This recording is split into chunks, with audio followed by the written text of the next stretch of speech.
என்கிட்ட நிறைய பேர் ரெக்வஸ்ட் பண்ண ரெசிபி என் ஊர் திண்டுக்கல் பிரியாணி.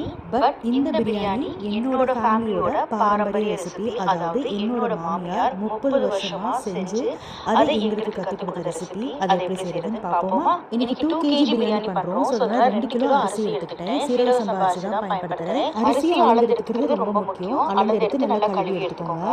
2 கிலோ அரிசிக்கு 2 கிலோ கறி எடுத்துக்கிறேன். முன்னோட கறி எடுத்தீங்கன்னா நல்லா சுவையா இருக்கும். அதோட கூட மட்டனோட கொழுப்பு ஒரு 50 கிராம் எடுத்துக்கோங்க.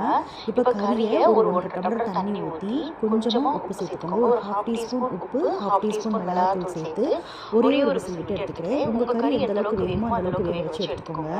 எங்கள் வீட்டு பிரியாணிக்கு கரம் மசாலாவுக்கு நிறைய பட்டை சேர்ப்போம். பட்டை நிறைய எடுத்துக்கோங்க. கிராம்பு, ஏலக்காய், நட்சத்திர சோம்பு, கல்பாசி, இது ரொம்ப ரொம்ப முக்கியமான பொருள் இந்த பிரியாணிக்கு.